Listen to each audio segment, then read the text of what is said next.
प्यारे विद्यार्थियों नमस्कार। स्वागत है आप सभी का आपके अपने YouTube चैनल पर। तो आज की क्लास में दोस्तों हम बात करने वाले हैं बीएसटीसी 2025 की परीक्षा के लिए राजस्थान जीके के मोस्ट इंपोर्टेंट प्रश्नों के ऊपर। आप सभी को मालूम है दोस्तों बीएसटीसी का जो आपका एग्जाम है इस बार दोस्तों 1 जून को होने वाला है। ऐसे में दोस्तों बहुत ही कम टाइम आपके पास बचा है, तो डेली क्लासेस आपको अटेंड करनी है अगर आप पहली बार में अपना सिलेक्शन लेना चाहते हैं। तो क्लास को आपको एंड तक वॉच करना है, साथ साथ में प्रत्येक प्रश्न का आंसर आपको बताना है। तो बिना किसी देर के आज के महत्वपूर्ण प्रश्नों की क्लास को शुरू करते हैं। पहला प्रश्न आपसे पूछा गया है, मेवाड़ का भीष्म पितामह किसे कहा जाता है? ऑप्शन है कुंवर चुंडा, राणा मोकल, कुंभा या फिर जयद्रथ सिंह। जल्दी से पहले प्रश्न का राइट आंसर बताइए। मेवाड़ का भीष्म पितामह इनमें से किसको कहा जाता है? तो बात करें पहले प्रश्न के राइट आंसर की, मेवाड़ का भीष्म पितामह दोस्तों कुंवर चुंडा को कहा जाता है। पहला ऑप्शन इस प्रश्न का बिल्कुल यहाँ पर करेक्ट आंसर हो जाएगा। अगला प्रश्न पूछा गया है, आहड़ नदी का नाम उदय सागर के बाद क्या हो जाता है? जाखम, बेड़च, खारी या फिर पार्वती। जल्दी से सभी इसका आंसर बताइए। आहड़ जो नदी है दोस्तों उदय सागर झील के बाद निकलने पर दोस्तों इसका नाम क्या हो जाता है? तो राइट आंसर की बात करें, देखिए आहड़ जो नदी है वो देखिए आपकी उदय सागर झील के बाद निकलने पर इसका नाम दोस्तों बेड़स नदी हो जाता है, यानी कि दूसरा ऑप्शन इस प्रश्न का यहाँ पर बिल्कुल करेक्ट आंसर हो जाएगा। अगला प्रश्न देखिए पूछा गया है, हाथ से कागज निर्माण का कार्य कहां पर किया जाता है? सांगानेर, बालोतरा, बाड़मेर या फिर कैथून। सभी को कमेंट करके इस प्रश्न का आंसर बताना है कि हाथ से कागज निर्माण का जो कार्य है दोस्तों कौन से स्थान पर किया जाता है, यही आपसे पूछा गया है। सभी के सभी प्रश्न मोस्ट इंपोर्टेंट होने वाले हैं, ऐसे में दोस्तों क्लास को आपको बिल्कुल भी मिस नहीं करना है। तो हाथ से कागज निर्माण का जो कार्य है दोस्तों आपके सांगानेर के अंदर किया जाता है। पहला ऑप्शन इसका बिल्कुल यहाँ पर करेक्ट आंसर हो जाएगा। अगला प्रश्न देखें, अगला पूछा गया, किस सभ्यता को ताम्र सभ्यताओं की जननी कहा जाता है? बैराट, आहड़, कालीबंगा या फिर गणेश्वर। सभी को कमेंट करके इसका आंसर बताना है। ताम्र सभ्यताओं की जननी इनमें से किस सभ्यता को कहा जाता है, यही आपसे पूछा गया है। तो राइट आंसर की बात करें, ताम्र सभ्यताओं की जननी दोस्तों आपके गणेश्वर सभ्यता को कहा जाता है। चौथा ऑप्शन इस प्रश्न का यहाँ पर करेक्ट आंसर हो जाएगा। चलिए बढ़ते हैं अगले प्रश्न की ओर। अगला पूछा गया, मध्य काल में बयाना किसकी खेती के लिए प्रसिद्ध था? पान की खेती के लिए, नील की खेती के लिए, तंबाकू की खेती के लिए या फिर अफीम की खेती के लिए। कौन सा ऑप्शन इसका बिल्कुल यहाँ पर करेक्ट आंसर हो जाएगा?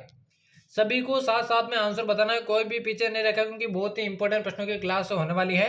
तो मध्य काल में देखिए जो बयाना था दोस्तों वो आपके नील की खेती के लिए प्रसिद्ध था। दूसरा ऑप्शन इसका बिल्कुल यहाँ पर करेक्ट आंसर हो जाएगा। अगला प्रश्न देखिए, अगला पूछा गया, राजस्थान राज्य सड़क परिवहन निगम की स्थापना कब हुई थी? 1964, 1967, 1965 या फिर 1968। कौन सा ऑप्शन इसका बिल्कुल करेक्ट आंसर हो जाएगा? जो राजस्थान राज्य सड़क परिवहन निगम है दोस्तों इसकी स्थापना कब हुई थी, यही आप सभी से पूछा गया है। इंपॉर्टेंट प्रश्न है, काफी बार एग्जाम में पूछा गया है। तो इसकी स्थापना दोस्तों 1964 में हुई थी। पहला ऑप्शन इसका बिल्कुल करेक्ट आंसर हो जाएगा। अगला प्रश्न पूछा गया, कालबेलिया नृत्य को यूनेस्को की विश्व धरोहर में शामिल किया गया था 2008 में, 2009 में, 2010 में या फिर 2011 में। जल्दी से सभी इसका आंसर बताइए। कालबेलिया नृत्य को दोस्तों यूनेस्को की विश्व धरोहर सूची में कब शामिल किया गया था? तो राइट आंसर की बात करें, कालबेलिया नृत्य को 2010 में दोस्तों यूनेस्को की विश्व विरासत सूची में शामिल किया गया था। तीसरा ऑप्शन इसका राइट आंसर हो जाएगा। अगला पूछा गया, डांडिया नृत्य कहाँ का प्रसिद्ध नृत्य है? मेवाड़ का, मारवाड़ का, वागड़ का या फिर शेखावाटी का। जल्दी से सभी इसका आंसर बताइए।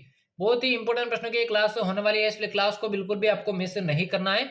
तो डांडिया नृत्य की बात करूं दोस्तों बिल्कुल ये आपके मारवाड़ का प्रसिद्ध है। दूसरा ऑप्शन इसका यहाँ पर करेक्ट आंसर हो जाएगा। अगला देखिए पूछा गया, निम्बा हेड़ा स्थान किस उद्योग के लिए प्रसिद्ध है? सीमेंट उद्योग, सूती वस्त्र उद्योग, चीनी उद्योग या फिर मोटर उद्योग। सभी को कमेंट करके इसका आंसर बताना है। जो निम्बा हेड़ा स्थान है तो कौन से उद्योग के लिए प्रसिद्ध है, यही आप सभी से पूछा गया है। तो राइट आंसर की बात करें, निम्बा हेड़ा स्थान दोस्तों आपके सीमेंट उद्योग के लिए प्रसिद्ध है। पहला ऑप्शन इसका बिल्कुल यहाँ पर करेक्ट आंसर हो जाएगा। अगला प्रश्न पूछा गया, राज्य का सबसे ऊंचा पठार इनमें से कौन सा है? उड़िया का पठार, त्रिकुट पठार, बोराट का पठार या फिर गिरवा का पठार। सभी को कमेंट करके इसका आंसर बताना है। राज्य का सबसे ऊंचा पठार इनमें से कौन सा है, यही आप सभी से पूछा गया है। तो राइट आंसर की बात करें, राज्य का सबसे ऊंचा पठार है दोस्तों आपके उड़िया का पठार। पहला ऑप्शन इसका बिल्कुल यहाँ पर करेक्ट आंसर हो जाएगा। अगला प्रश्न देखिए, अगला पूछा गया, निम्न में से कौन सा जिला इसबगोल उत्पादन के लिए प्रसिद्ध है? बीकानेर, पाली, अलवर या फिर जालोर। जल्दी से सभी इसका आंसर बताइए।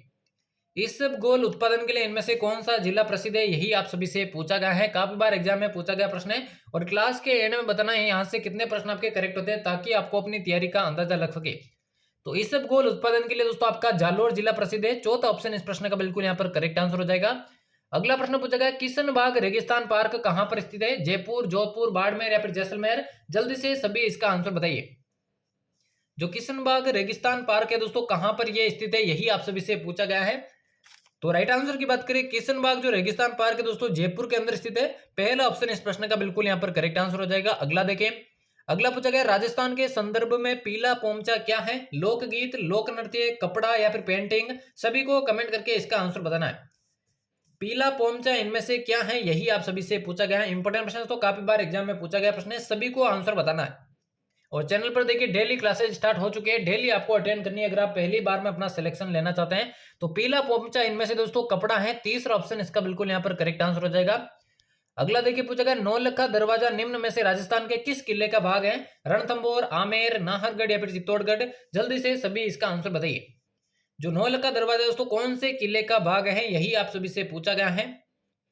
तो नौलखा दरवाजे की बात करूं तो ये आपके रणथंभौर दुर्ग का भाग है। नौलखा झील की अगर आपसे पूछे, नौलखा झील की बात करें तो वो आपके बूंदी के अंदर है, और नौलखा बावड़ी दोस्तों आपके डूंगरपुर के अंदर है। दोनों आपको ध्यान में रखना है।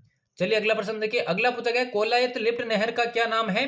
पन्नालाल बारूपाल लिफ्ट नहर, वीर तेजाजी लिफ्ट नहर, डॉक्टर करणी सिंह लिफ्ट नहर या फिर गुरु जंबेश्वर लिफ्ट नहर? जो कोलायत आपके लिफ्ट नहर है उसका नया नाम क्या है, यही आप सभी से पूछा गया है। तो जल्दी से सभी विद्यार्थी इस प्रश्न का आंसर बताइए।